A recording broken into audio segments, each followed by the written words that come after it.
warahmatullahi wabarakatuh. Alhamdulillah. Wassalatu wassalamu ala Rasulillah wa ala alihi wa sahbihi wa man wala faqala ta'ala a'udzu billahi minasyaitonir rajim. Bismillahirrahmanirrahim. Sanurihim ayatina fil afaqi wa fi anfusihim hatta yatabayyana lahum annahul haqq. Kami benar-benar akan menunjukkan tanda-tanda kebesaran kami di segenap penjuru diri mereka sendiri, hingga mereka sampai pada kesimpulan bahwa Al-Quran adalah benar. Surat Fussilat, surat nomor 41. Ehwa sekalian rahimakumullah, malam ini saya tampilkan dulu gambar ini dalam rangka men-trigger, ya, memicu kita untuk berpikir yang demikian mendalam, berpikir yang demikian serius. Mari kita kerahkan sumber daya pikir kita untuk misalnya melihat gambar ini. Kita lihat ya, di gambar ini. Gambar ini adalah cerita tentang COVID-19. Antum bisa lihat satu titik itu mewakili satu virus. Jadi COVID-19 adalah penyakit yang disebabkan oleh virus SARS-CoV-2. Virus SARS-CoV-2 itu, lihat itu, selama 1 tahun ini, atau 2 tahun ini, dari tahun 2020, itu sudah membentuk berapa titik. Antum bisa lihat itu. Jadi tolong camkan bahwa varian COVID itu jumlahnya sudah ribuan, lihat di situ. Ribuan. Dan yang terakhir adalah Omikron. Lihat Omikron. Omikron saja sudah ada berapa titik tuh. Antum lihat sendiri tuh berapa titik. Mungkin itu 1, 2, 3, 4, 5, lebih dari 10 titik. Artinya ada Omikron 1, 2, 3, dan sebagainya. Kira-kira seperti itu. Nah, di awal dari virus SARS-CoV-2 ini yang menyebabkan COVID-19 adalah kelompok dari keluarga beta. Dan antum lihat di situ. Warnanya biru, yang beta itu warnanya biru, ya. Yang biru kemudian ada nyebar ke beberapa bagian itu. Oke.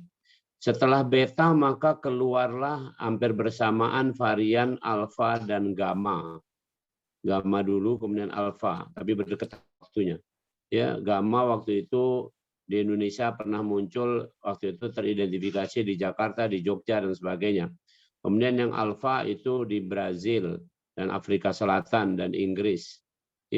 Kemudian muncullah yang delta dari India. Ya, delta pun ada 1, 2, 3 itu yang paling dominan. Tapi delta paling banyak variannya. Masya Allah. Dan kemudian kira-kira ini pun belum usai, muncul lagi Omikron. Ya, varian Omikron. Jadi sudah ada 5 keluarga besar. Dan sekarang sudah ditiupkan lagi oleh WHO, akan muncul lagi namanya NeoCov. Mungkin ada cabang satu lagi, cabang yang ke-6 jadi. Masya Allah. Ehwa sekalian rahimakumullah, kita semua terperdaya oleh hal seperti ini.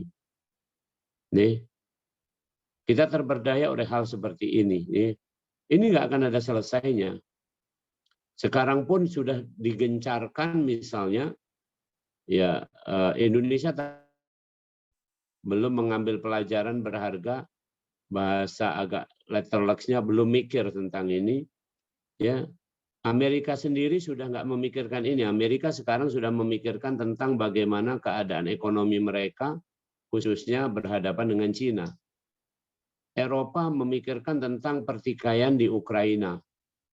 Ya, Cina ya terus melanggeng dengan mencaplok berbagai negara Afrika termasuk Indonesia. Terakhir Singapura tetap menguasai wilayah udara Indonesia, ya, dan bagian dan sebagainya. Semua orang sibuk bukan dengan COVID, tapi kita aneh disibukkan dengan COVID, ya, bahkan mohon maaf ini menjadi tameng yang paling kuat bagi gerakan politik misalnya untuk pilpres dan segala macamnya. Nah, ehwa sekalian, malam ini saya ingin mengajak kepada kita bukan membahas COVID-nya utamanya, tapi ini hanya pemicu tadi, seperti yang saya sampaikan, trigger. Mari kita mikir, apa sebesar ini permasalahannya? Apakah ini mengubah kehidupan kita seharusnya? Ini nanti sebentar lagi, contoh per hari kemarin itu sudah diputuskan bahwa Sumatera Selatan khususnya itu hanya ada sekitar 4 yang PPKM level 1. Selebihnya termasuk Palembang sudah masuk PPKM level 2. Level 2 artinya tinggal diumumkan nanti 2 minggu ke depan atau sebulan ke depan atau 2 bulan ke depan pas Ramadan tinggal diumumkan level 3, selesai. Begitu level 3 maka Ramadan tidak boleh ada tarawih. Coba antum pikirkan, kondisinya sama tetap seperti sekarang inilah. Ya. Dan seperti apa Omikron? Coba kita lihat ya, agak detail dikit ini. Ini Omikron. Omikron itu nggak sembarang tuduh orang. Itu ada mutasinya lebih dari 30 gitu. Itu ada angka-angka saya cantumkan semua. Dan mutasi itu sebenarnya sangat mengagumkan, saya bilang ini. Saya sebagai ahlinya di bidang ini menurut saya nggak bisa ini muncul dalam 1 tahun itu. Paling cepat ini muncul dalam 5 tahun lah kira-kira. Tapi kenyataannya dalam 2 tahun COVID ini sudah muncul varian ini gitu. Saya nggak bisa tahu simpulannya seperti apa, tapi intinya adalah ya ini memang tanda kutip sengaja heboh seperti itu. Tolong itu di mute dulu, saya baru lanjutkan.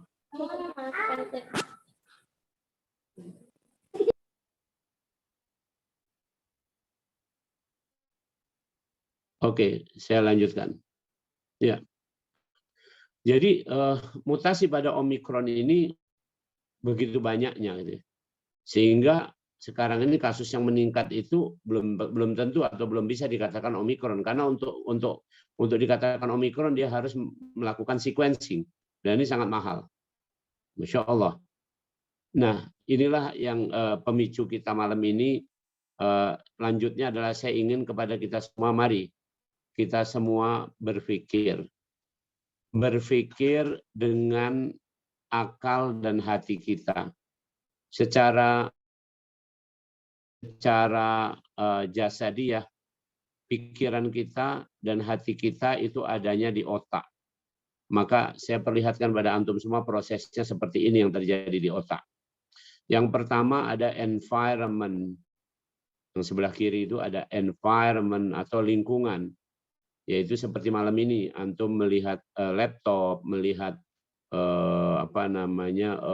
komputer, melihat tab, melihat HP untuk Zoom. Nah ini adalah lingkungan. Nah lingkungan ini antum tangkap dengan panca indera itu ada tuh panca indera ada 5 dituliskan, ada penglihatan sight, ya, ada kulit yang merasakan sekarang ini gimana antum merasakan di tempat masing-masing, apakah suhunya panas, dingin, apakah keadaannya itu nyaman atau tidak dan sebagainya. Kemudian di situ ada lagi namanya pendengaran, hearing, ya. Kemudian ada lagi smell, gitu. Apakah di saat antum sekarang ini kondisinya baunya seperti apa dan sebagainya. Kemudian taste, bagaimana lidah kita dan sebagainya merasakan apa sekarang ini dan sebagainya dan sebagainya. Nah, jadi lingkungan yang ada ini akan ditangkap oleh panca indera. Nanti masuklah ke otak bagian depan. Nah, masuk di otak bagian depan itu akan dilakukan register seperti orang daftar gitu, didaftar. Nah, dari register ini pun sudah nanti ada yang akan dikeluarkan. Jadi antum pengajian tiap malam Jumat dengan anak ini dan nanti mungkin dengan ustadz-ustadz yang lain atau belajar dimanapun itu perhatikan. Kalau saya tadi sudah berbicara katakanlah 10 menit, selama 10 menit saya sudah mengatakan 100 kalimat, maka 100 kalimat itu setelah diregister paling sisa tinggal 30 kalimat. Yang 70 kalimatnya itu menguap. Entah karena nggak nyambung, entah karena apa itu. Perhatikan, jadi Masya Allah, begitu sedikitnya kalimat yang bisa masuk kepada proses kedua, yaitu short term memory. Di short term memory itu di otak bagian yang udah diproses lagi lebih ke dalam, itu pun nanti diproses dari 30 kalimat nanti, ada yang dibuang lagi atau yang terbuang. Dari 30 mungkin tinggal sisa 10. Dari 10 masuklah ke working memory.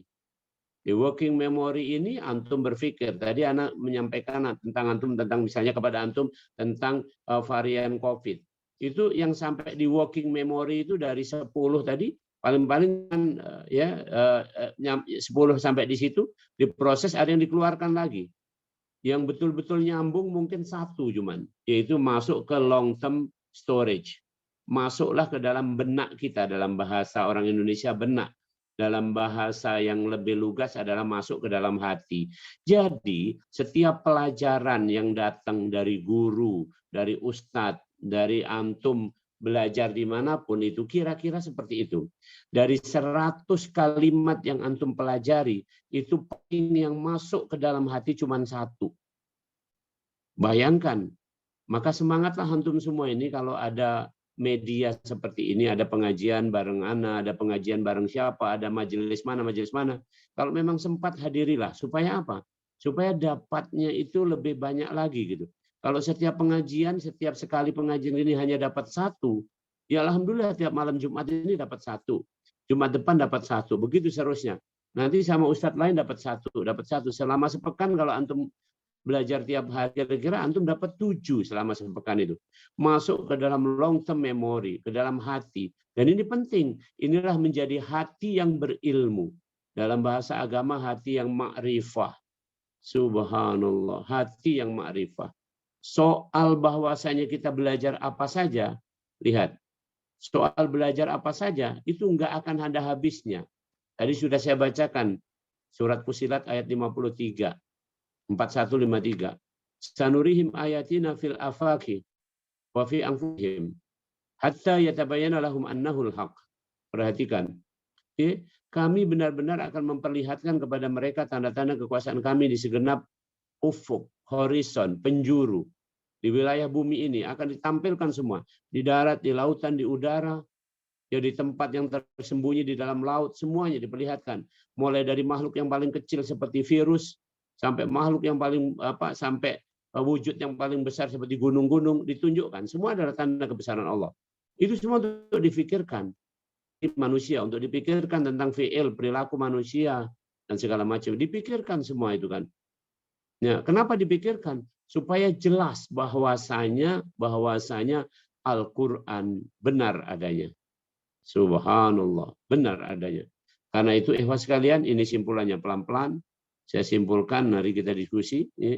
Simpulan dan tindak lanjut. Artinya saya tidak ingin setelah kesimpulan itu terus kita selesai. Enggak.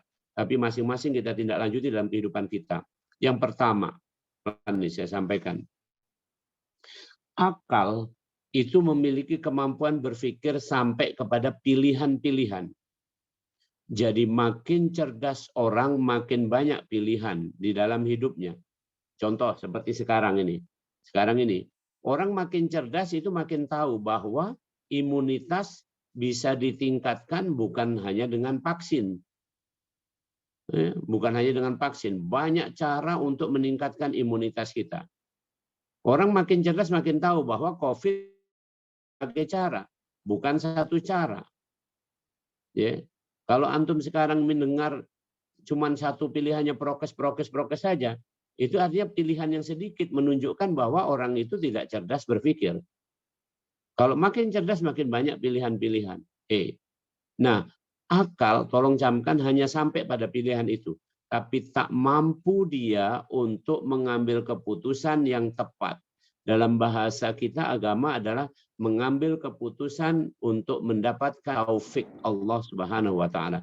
Taufik artinya setuluan. Artinya kalau kita memilih sesuatu dan itu mendapat taufik Allah, berarti pilihan kita itu sebenarnya adalah pilihan yang sesuai dengan apa yang ditunjuki oleh Allah Subhanahu wa taala. Ya, maka hati yang bisa memutuskan. Rasul sampai memberi indikasi idza sholahat sholahal jasadu kulluhu. Kalau bagus hatinya dalam memutuskan, maka baguslah orang itu. Jadi pilihan kita tadi dipilih dengan hati kita. Nah, hati orang mukmin itu yang paling bawah, insya Allah hati kita semua, itu memutuskan dengan jernih, dengan hati yang jernih. Karena hati kita berisi iman dan zikir. Kita sudah selesai tadi sholat. Sholat salah satunya diungkapkan di Al-Quran, wa aqimis sholata lidzikri.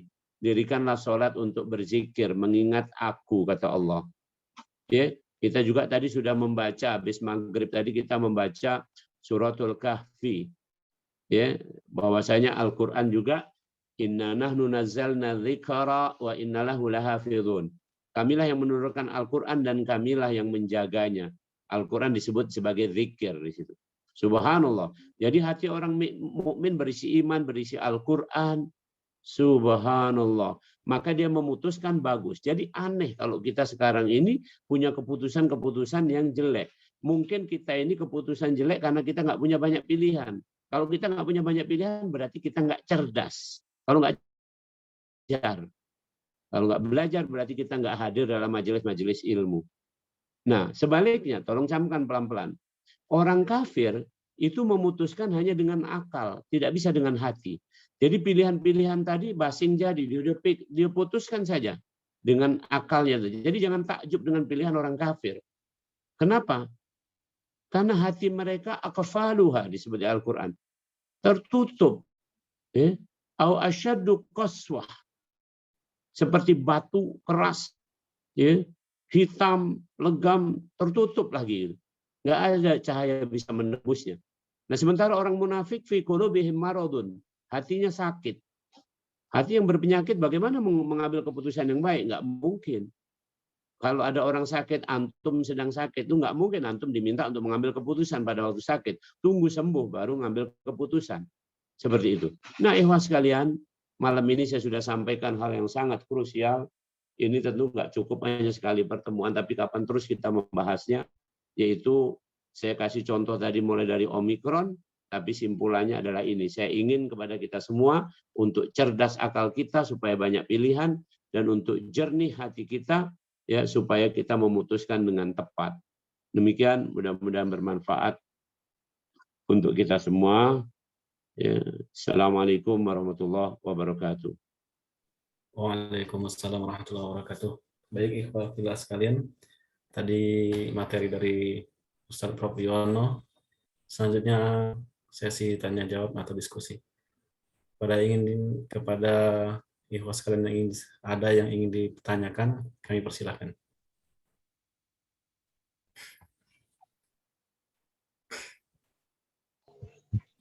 Assalamualaikum Ustaz. Pak Anang Abdul, silakan Pak. Iya, terima kasih Ustaz. Sangat menarik sekali karena kita membicarakan tentang diri kita sendiri Ustaz. Saya ingin lebih jelas lagi tentang gudang memori. Jelaskan seolah-olah gudang memori itu berada di hati Ustaz ya. Nah, storage memori manusia itu loh, gudang memorinya itu sebenarnya posisinya itu di mana ini Ustaz? Di hati atau di otak atau gimana Ustaz? Terima kasih Ustaz. Baik, Ana langsung jawab saja. Suatu saat Rasulullah Muhammad SAW bersabda bahwasanya Rasul menginginkan kita semua ini, orang mukmin ini, ya, orang mukmin ini ada dalam dirinya suratul Tabarok, surat Mulk. Jadi Rasul kita ini hafal surat Tabarok. Rasul pingin kita hafal surat Tabarok. Ternyata yang disebut hafal berarti ada memori. Dan ini sudah sepakat para ulama, yang namanya hafal itu adanya di hati. Kalau sekedar ikro baru membaca itu masih di akal kita, masih di pikiran kita, di otak kita. Nah, maka hafal itu memang ada di hati, dan storage di hati itu tak terbatas. Ya, kenapa? Ini kita lihat dari segi pemahamannya. Kita sejauh ini sepakat di kalangan dokter bahwa yang dimaksud hati itu adalah otak. Yang dimaksud hati secara fisik adalah otak. Karena setelah dilihat di berbagai organ tubuh, mulai dari kepala ini sampai kaki, itu yang memiliki kemampuan untuk memahami. Kalau di Al-Quran dikatakan itu yafqahun, sampai paham, sampai faqih itu ternyata juga di otak sini. Jadi intinya seperti itu. Tapi memang ada perbedaan. Ketika disebut sebagai thinking, berpikir, itu ternyata memang cuman sampai pilihan. Nggak pernah orang yang mampu berpikir cerdas itu punya keputusan, itu nggak pernah. Nah, inilah sebenarnya kita ini sebagai orang mukmin mestinya sayang dengan saudara-saudara kita yang kafir, yang munafik, yang segala macam itu sayang. Dalam arti kita begini, mereka itu tak punya hati untuk mampu memutuskan. Tadi saya simpulkan gitu. Ujiannya itu di situ sebenarnya. Maka para waliullah itu kan senyum kalau ngelihat gangguan dari orang-orang. Kalau di Al-Quran itu sampai dikatakan arid anil jahilin. Kalau ada orang-orang bodoh itu kamu tinggalkan saja. Kesian mereka itu, kira-kira begitu. Jangan diladeni, kita jadi bodoh juga. Kenapa? Nah, jadi ulangi tadi Ustadz yang dikatakan bahwa story itu memang ada di hati. Dan berapa banyaknya itu kalau kita ukur dengan otak manusia itu satu sinapsis itu ya kira-kira terdiri dari 2 neuron. Jumlah neuron kita ada 100 miliar di otak ini. Ada 100 miliar. Nah, kalau satu sinapsis itu anggaplah 2 neuron, satu sinapsis itu setara dengan superkomputer. Kita bisa bayangkan. Jadi kalau 100 miliar ya kira-kira miliar sinapsis itu setara di kepala kita ini adalah 50 miliar superkomputer. Ya, Masya Allah. Itu Ini artinya kita tidak mungkin memenuhi ya, Ustaz ya? Iya, tidak mungkin kita memenuhi. Dalam kajian kedokteran, ternyata kita hanya mampu, tanda kutip ini, mampu kira-kira secara rata-rata memakai memori itu hanya 1% sepanjang kehidupan kita ini. Itulah makanya suatu saat masih ini gudang-gudang yang kosong, Ustaz ya? Iya. Ruang-ruang yang kosong. Benar, inilah kisah yang menakjubkan misalnya dari Nabi Khidir dan Nabi Musa alaihissalam. Apa kisahnya? Pada waktu Nabi Khidir itu membolongi atau mengambil papan safinah, apa itu papan perahu itu kan ternyata perahu itu nggak bocor. Padahal logikanya Nabi Musa mestinya kalau papannya diambil airnya masuk. Ternyata tidak. Kenapa? Karena para waliullah, para nabiullah itu sudah biasa berjalan di atas air tanpa apapun bisa aja gitu. Subhanallah. Ya, jadi intinya kita udah banyak dapat cerita, dan itu bukan cerita bohong dan cerita sesungguhnya. Bahkan di keluarga kami sendiri itu keluarga besar istri saya itu Alidrus, keturunan dari Syekh Tanjung Alidrus Salam. Nah, itu ya Syekh Alidrus yang nenek kakek buyutnya istri saya itu. Karena kalau dia berjalan di sungai itu pakai daun tanjung dia. Dari atas nggak perlu pakai perahu, kira-kira seperti itu. Nah, yang seperti itu intinya itu kan nggak masuk di memori kita yang sekedar seperti ini. Padahal pada waktu itu Nabi Khidir setelah membolongi kapal itu, perahu itu, datanglah burung, dan burung itu apa? Mencecep air. Jadi ngambil air di lautan atau di sungai tadi yang dinaiki 2 orang ini tadi. Dan kemudian kata Nabi Khidir, seperti itulah ilmu makhluk. Jadi hanya satu sedotan itu dibanding ilmunya Allah yang selautan ini semuanya.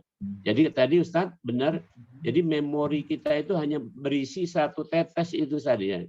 Jadi memang wajar kalau makin berilmu itu sampai kepada simpulan Rabbana ma khalaqta hadza batila subhanak wa qina adzabannar. Ini kata-katanya 3 loh di situ. 1, ya nggak ada yang sia-sia. Jadi jangan kira kita ini kan sekarang ini sudah menilai jelek dulu orang yang maksiat, orang yang apa.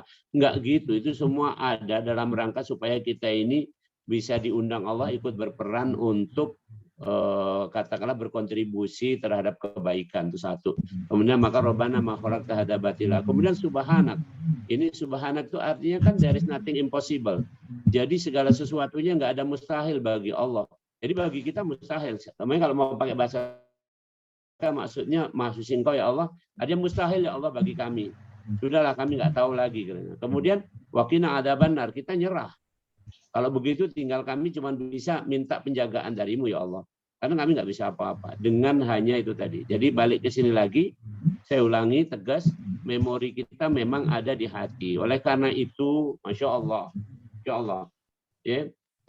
Orang-orang kafir nggak pernah sujud, maka dia tidak punya memori. Memori yang paling yang awal ditanya adalah tentang sholat kan, makanya tentang sholat. Bahasa kasarnya sholat kita simpulkan adalah sujud. Jadi kalau orang nggak punya sujud, nggak pernah punya memori bahwa dia punya kehidupan yang baik di dunia ini. Masya Allah, dari sini sebenarnya kita semangat. Saya kemarin seminar dengan berbagai pakar dari luar negeri kemarin, setengah hari seminar. Itu hebat-hebat semua mereka mempresentasikan. Tapi saya tahu simpulannya itu hanya sampai di akal, baru pilihan-pilihan. Karena mereka bukan muslim. Ya, tapi saya tahu, saya menangis melihat salah satu materinya adalah menyebutkan ternyata bahwa sebenarnya semua penyakit itu obatnya sudah ada di sekitar kita. Jadi nggak perlu cari jauh-jauh. Obatnya sudah ada di sekitar kita. Apa itu? Yaitu diri kita sendiri, pikiran yang tenang. Kemudian itu simpulannya gitu orang-orang barat. Yang kedua, makanan minuman yang ada di sekitar kita. Nggak perlu mewah-mewah. Tapi apa yang menjadi kebiasaan kita dari baik-baik yang halalan thayyiban itu. Kemudian yang ketiga adalah lingkungan kita ini. Lingkungan kita ini misalnya kita jangan ngeluh. Indonesia tropis, ini adalah obat untuk kita sudah. Intinya kalau kita mungkin tinggal di luar negeri mungkin sakit-sakitan. Tapi kalau di sini ini udah obat bagi kita. Yang itu nggak disadari. Nah kemarin itu simpulannya kayak gitu. Jadi subhanallah. Demikian Ustaz. Agak panjang lebar. Ya, terima kasih. Baik, jika ada yang lain ingin bertanya, kami persilakan. Pak Abdul Rahim, Pak Elan, mangga Pak.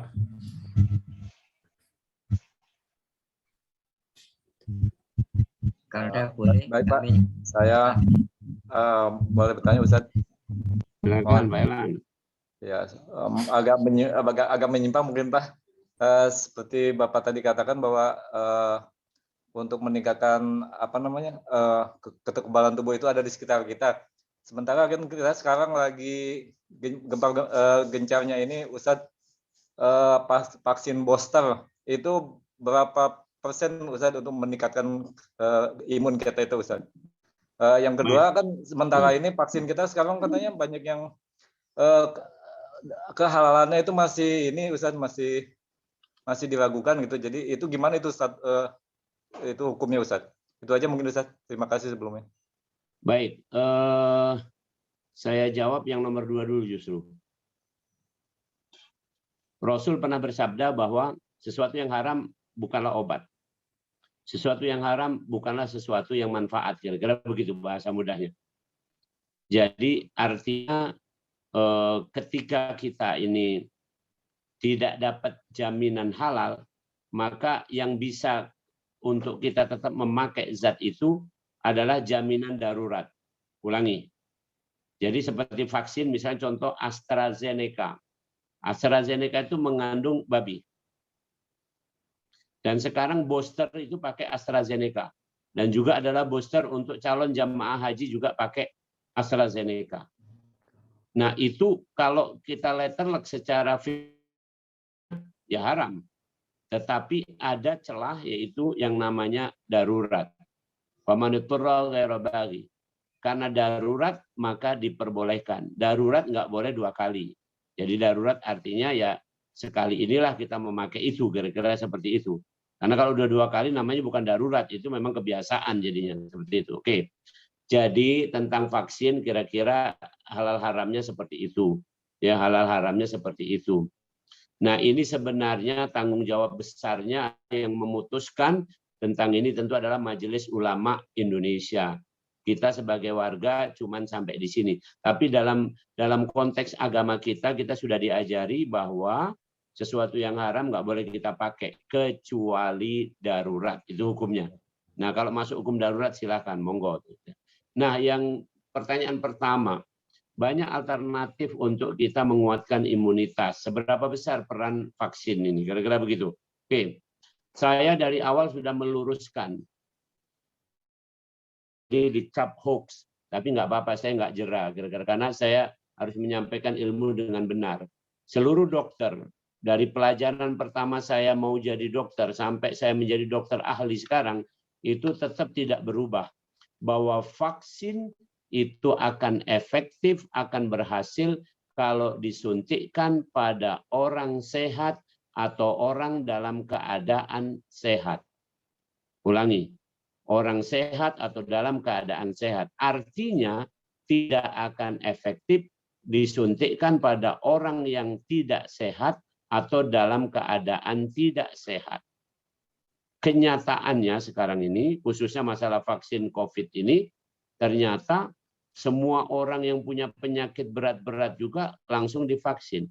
Orang seperti itu tidak dalam keadaan sehat.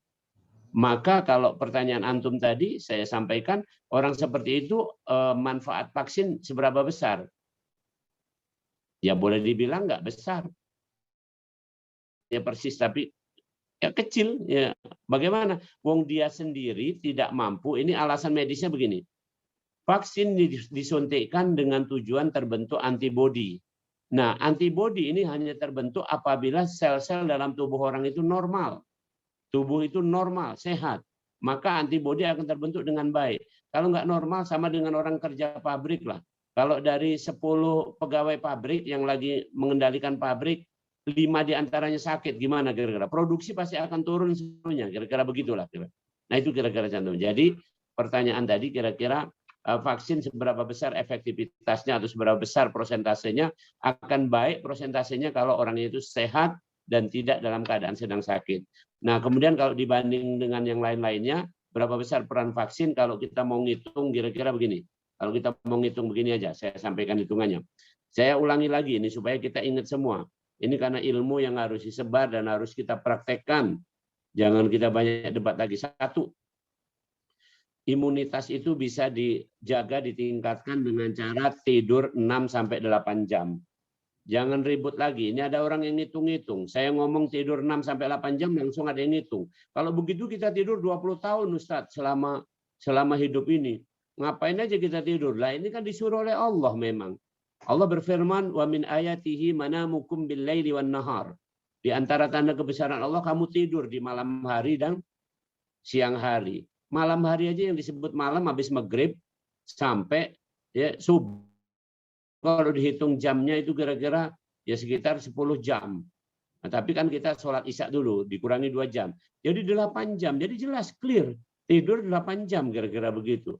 Memang disuruh Allah, bukannya saya ngomong. Dan tidur itu sendiri ada ibadah, maka sebelum tidur adalah doa. Nah, jadi ulangi, imunitas yang bagus itu bisa dijaga dengan tidur 6-8 jam. Yang kedua, imunitas yang bagus bisa dijaga dengan cara makan yang barokah, yaitu enakkan makan kita. Ini nggak usah panjang cerita, tapi setiap hari kita makan lah. Yang ketiga, imunitas yang bagus bisa dijaga dengan cara aktivitas, gerak. Jangan diam, makanya kita disuruh sholat. Sholat adalah gerakan yang paling utama. Nah, kemudian yang keempat, imunitas bisa dijaga dengan cara pikiran yang positif. Husnudzon. Nah, yang kelima baru dengan vaksin. Jadi Pak Elan dan semuanya kalau dihitung berarti kalau di persentase, ya kalau ini pakai bahasa matematik kasar kira-kira ya paling enggak 20% paling tinggi vaksin. Paling tinggi ya. Paling tinggi 20%. Tapi 20% pada orang sehat. Orang paling ya mungkin dari 20% dia dapat mungkin separuhnya atau seperempatnya 5%. Jadi wajar kalau sekarang ini kenapa banyak orang yang sudah divaksin kok kena lagi COVID. Ya wajar. Karena memang imunitasnya nggak mencukupi untuk itu. Sementara dia melupakan yang 4. Nah, tolong camkan ini pertanyaan ini untuk kita semua. Yang 4 jangan dilupakan. Yang satu ini nggak ada juga nggak apa-apa, sudah 80%, mungkin lebih bahkan. Sebenarnya persentasenya nggak mesti 20%. Saya yakin, contoh, pikiran yang positif itu persentasenya pasti lebih dari 20%. Karena kita dalam, contoh saya hari ini nih, hari ini saya tadi relatif lah ya diare saya. Tapi otak saya, persepsi saya nggak diare. Ya saya sehat aja. Ya bisa pengajian seperti ini. Coba kalau saya tadi persepsi diare, saya langsung minta izin. Mohon kepada teman-teman sekalian, saya nggak bisa pengajian malam ini. Perut saya mules gitu. Tapi saya pikirkan nggak mules di sini. Kira-kira begitu. Demikian. Makasih. Ya, terima kasih Ustadz. Sama-sama. Baik, masih ada 8 menit Ustadz ya. Jika Silakan. belum mengganggu ya, silakan yang lain. Ustadz, mau nanya, boleh Pak? Laju. Ya, Assalamualaikum warahmatullahi wabarakatuh, Ustadz. Waalaikumsalam warahmatullahi Dari wabarakatuh. pertanyaan tadi, untuk efektivitas untuk anak-anak, itu untuk vaksin, berapa persen lah kalau misalnya dari yang kesimpulan dari Ustadz tadi, yang kalau melihat vaksin dari 5 kategori yang untuk meningkatkan imun tadi, itu termasuk salah satunya untuk anak-anak gimana, Pak? Kalau misalnya Anak-anak dari yang berapa, umur berapa? Anak tuh 8 sampai 18 tahun loh, ini yang mana? 8 tahun sampai anak saya 8 tahun. Kalau kan untuk sekarang kan anak-anak dianjurkan untuk vaksin. Anak-anak yang 6-11 ya berarti ya? Iya. 6-11 tahun. Oke. Baik, saya jawab. Tolong camkan pelan-pelan ini. Ini pengajian kita dalam konteks pengajian ya, bukan dalam konteks untuk apa-apa. Jadi supaya ini saya timer dulu, supaya nanti jangan ada salah paham dan juga informasi yang menyebar yang nggak tepat. Begini, dari awal saya sudah membuat statement pernyataan secara keahlian berdasarkan keahlian saya bahwa vaksin anak-anak 6-11 tahun tidak diperlukan. Nah, itu clear saya. Alasannya nomor satu, anak-anak tidak terbukti fatal karena COVID, 0% sampai usia itu, 0%. Jadi kalau nggak ada kasus fatalnya ngapain, kira-kira begitu kepentingannya. Yang kedua, anak-anak punya imunitas yang sedang adaptif, bagus-bagusnya. Dibanding kita udah banyak errornya nih. Apalagi mohon maaf ya, kita yang dalam perjalanan hidup ini banyak merusak diri sendiri. Ngerokok lah, inilah, segala macam itu kan merusak diri kira-kira. Bukan, kita nggak usah debat boleh nggak bolehnya ngerokok, tapi intinya itu merusak imunitas kita. Jadi anak-anak sedang bagus-bagusnya imunitas, lagi berkembang, lagi adaptif namanya bahasa itu. Jadi untuk apa ini mau disuntikkan? Yang ketiga, bahwa mereka beranggapan bahwa anak-anak menjadi sumber penularan. Ini tidak terbukti. Nggak ada data yang menunjukkan bahwa anak adalah sumber penularan COVID. Yang ada sumber penularan COVID adalah orang dewasa. Dan umumnya orang dewasa yang dari luar negeri. Kayak kita di awal COVID kan dari Cina. Jadi bukan dari kita sendiri. Bukan dari anak kita yang di rumah, bukan.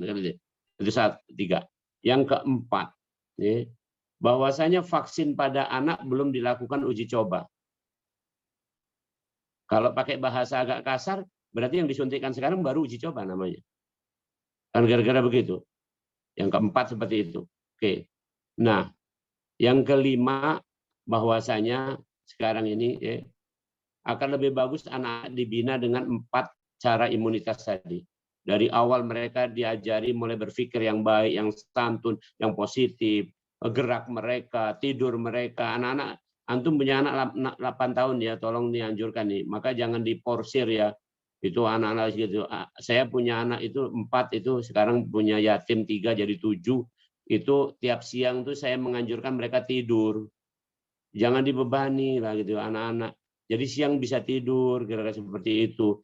Juga pagi itu kira-kira itu buru-buru ke sekolah, maka saya buat sekolah itu kan saya buka sekolah itu jam 8. Jangan jam 6, itu belum seneng anak-anak itu. Anak-anak itu masih pingin jam 6, jam 7 itu masih di rumah. Ya mereka seneng-seneng, memang gitulah anak-anak. Nah itu jadi saya kasih komentar seperti itu. Sekarang diserahkan sama antum tentang keikutsertaan dalam ini. Tapi secara umum kalau saya punya kekuasaan di keluarga saya. Jadi kalau keluarga saya tidak izinkan untuk itu. Kalau keluarga lain silahkan masing-masing. Tapi saya mengatakan ini dengan ilmu. Demikian. Terima kasih Ustadz. Sama-sama. Assalamualaikum warahmatullahi wabarakatuh. Waalaikumsalam warahmatullahi wabarakatuh. Baik, masih ada waktu. Jika yang lain ingin bertanya.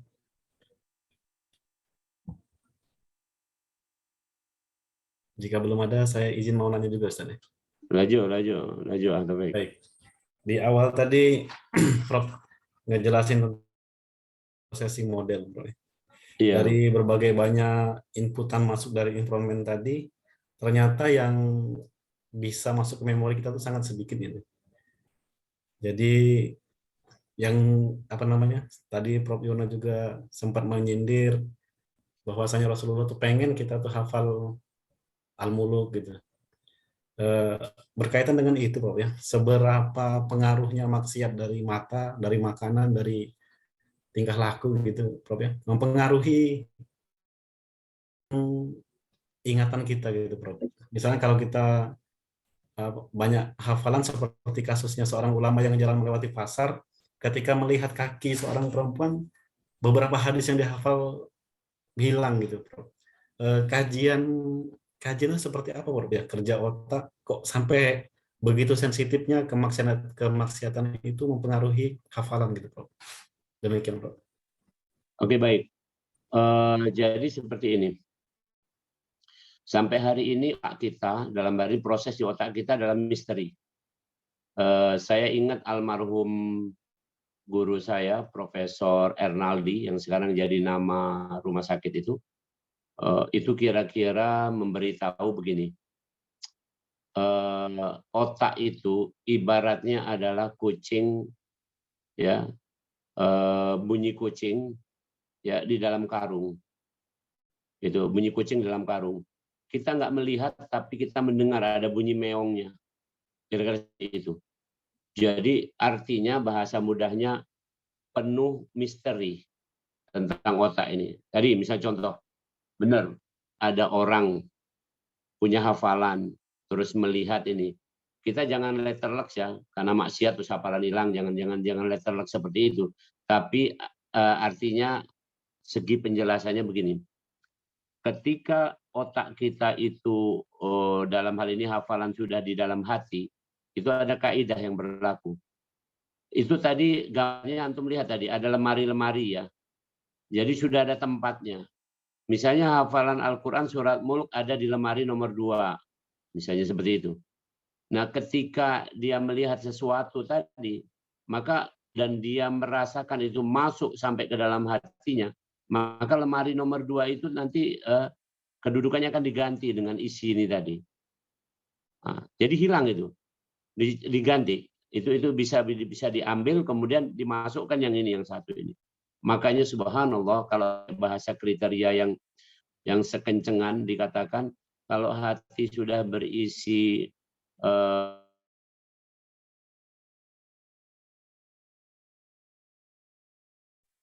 kalau hati sudah berisi kikir, maka rasa surah atau penyantun nggak bisa masuk di sana. Kalau hati sudah dipenuhi dendam, maka belas kasihan nggak akan ada di situ.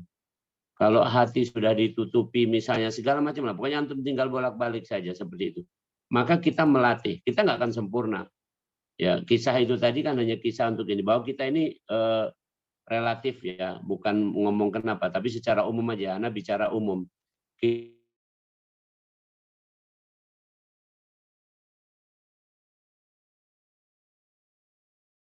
Di Al-Quran itu bagi Nabiullah.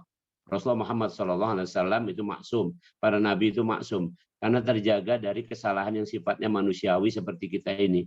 Kalau kita ini masih manusiawi. Sehingga yang terpenting bagi kita setelah ada hal yang keburukan tadi, yang menghilangkan memori kita tadi, segera kita sadarkan, kita balikkan lagi. Insya Allah balik lagi. Insya Allah balik lagi. Nah maka itu memang harus kita biasakan. Itu paling pentingnya.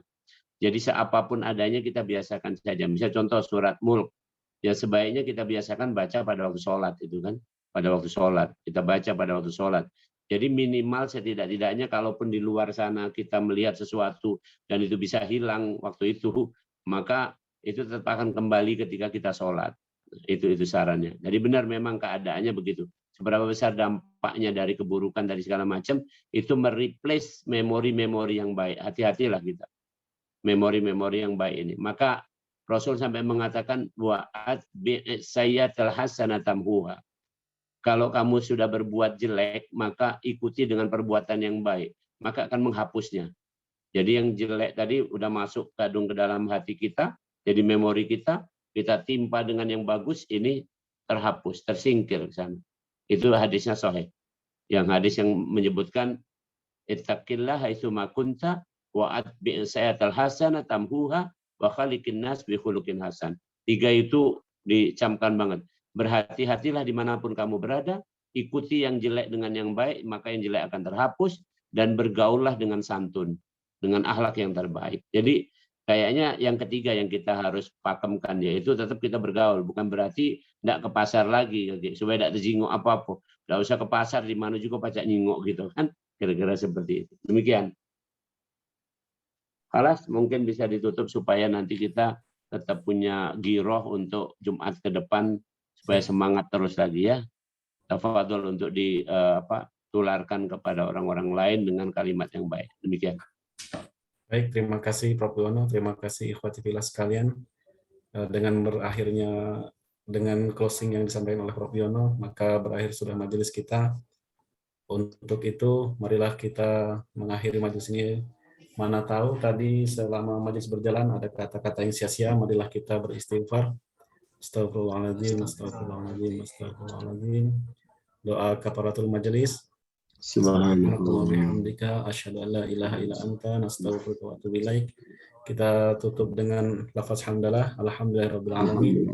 Saya selaku mudir jalasah, jika ada kesalahan di sana sini, jika ada kekhilafan yang saya tidak sengaja ataupun yang saya sengaja, saya memohon maaf dengan setulus-tulusnya. Demikian, terima kasih. Wassalamualaikum warahmatullahi wabarakatuh. Waalaikumsalam warahmatullahi wabarakatuh. Terima kasih Ustaz. Sama-sama, Pak. Pamit.